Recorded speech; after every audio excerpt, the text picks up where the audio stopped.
Hello everyone, welcome back to Sports Today, and we have a bit of breaking news for you from the world of Formula One. Four-time world champion Sebastian Vettel, who is currently racing with Aston Martin, has announced that he will be retiring from the sport at the end of the season. Now, obviously, this is massive news simply because up until this point, there was an expectation that Vettel, who had only signed a 2-year contract with Aston Martin when he joined the team in 2021, that he would be extending his contract further, or if not at least with Aston Martin, he would be potentially joining another team on the grid. However, it's turned out that he has announced it, and the news has been confirmed not only by Formula One, but was first broken by his team, Aston Martin. Now, again, Vettel is someone whose accomplishments in the world of motorsport in racing is in many ways legendary, mainly because if you look at it, he won 4 straight world titles from 2010 to 2013. So 4 straight world titles, and he's raced for some of the biggest names on the grid. Of course, remember, if we talk about Red Bull Racing and the team that it is today, none of that would have been possible without the fact that Sebastian Vettel was racing for them and won them 4 straight world titles as well as constructors titles from 2010 to 2013. After that, he, of course, if you remember, followed in the footsteps of his idol, his motorsport idol, Michael Schumacher, and joined Ferrari, and he spent 6 seasons at the team, 2015 to 2020. But of course, he was never able to replicate the kind of success that Schumacher had with the Maranello-based giants.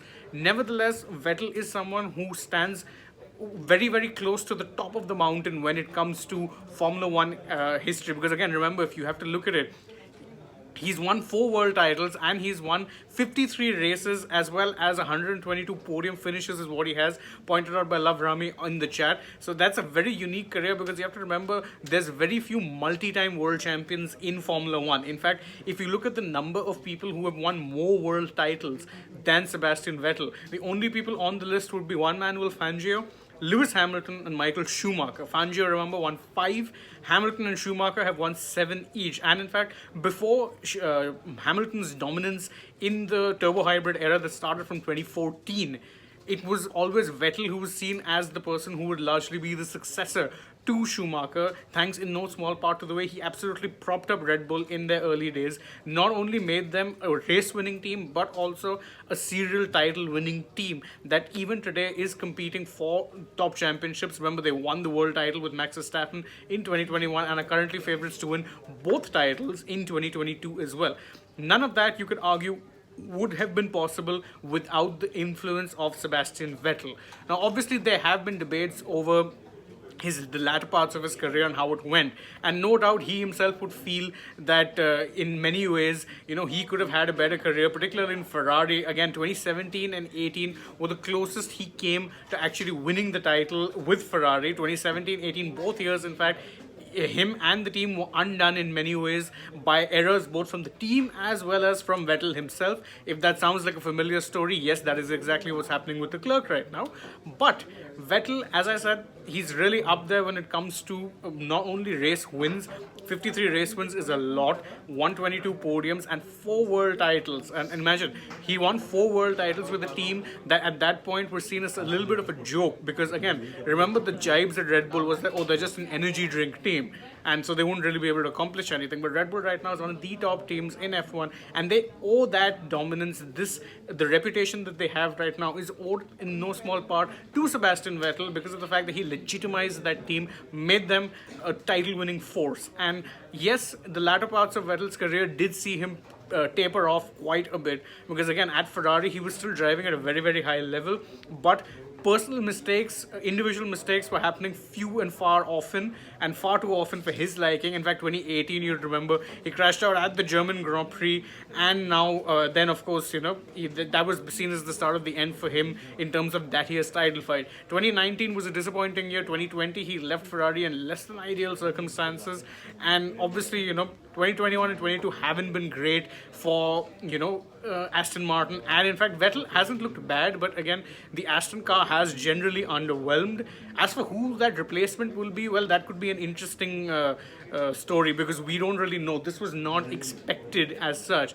Because if you remember, before the weekend of the French Grand Prix, or in fact it was the Austrian Grand Prix, I had done a preview for the race, and I had said in that Vettel himself had said very clearly that he wants to continue racing on to next season. So the assumption would have been that he would have raced on, whether for Aston Martin or another team. Rumors were also linking him to McLaren, so there was always hope and optimism that Vettel would be racing on next year. As it turns out, that's not going to be the case, and the sport at the end of the season will be bidding adieu to a certified legend, a four-time world champion, and someone who legitimized the whole team. So in that sense, it's the end of a truly remarkable career, even though the ending of it was in many ways somewhat underwhelming because, again, as I said, he couldn't consistently show his best in an Aston Martin car that struggled for pace more often than not. But the simple fact of the matter is, you even remove the latter years of his Ferrari time as well as the 2 years at Aston Martin, Sebastian Vettel could have retired in 2013 and still been considered a legend of the sport. Such is the impact he made with his 4 straight title wins. Also, fun fact for our Indian fans, he is also the only person to win the Indian Grand Prix in the 4 years that it happened, because it happened from 2010 to 13 during the times when he was in fact dominating the championship. 2013 championship, in fact, he won the championship after winning the Indian Grand Prix, and there's an iconic picture where he's bowing in front of the car. I highly recommend you look that up if you haven't already. But this year, if you're a Sebastian Vettel fan, I would savor every remaining race in the 2022 season, because this will be the last time that you're going to be seeing your hero on the grid. And personally, I think it will be it will be in many ways a big loss for F1, because obviously Sebastian Vettel was not just a great driver but also a good spokesperson for good causes outside of the grid, and that's something that I'm sure he will continue doing even once his career ends. But there will still be many people understandably sad to see the end of a career and of a man the career of a man who ended up impacting motorsport in such a massive way. Now, this brings us to the end of this particular breaking news update. I ended up going on for quite a bit. So thank you all so much for joining us. If you enjoy what it is that we do, please don't forget to like the video, share it with your friends, drop us a comment. What is your favorite memories of Sebastian Vettel? Let us know in the comments. We always check them out. And if you haven't, subscribed to the channel already and tap the bell icon so you know every single time it is we're going live or uploading a new video for you guys. As always, thank you so much for joining us. I've been Shane Rice, and I hope to see you all again joining us for more videos very, very soon. Bye-bye.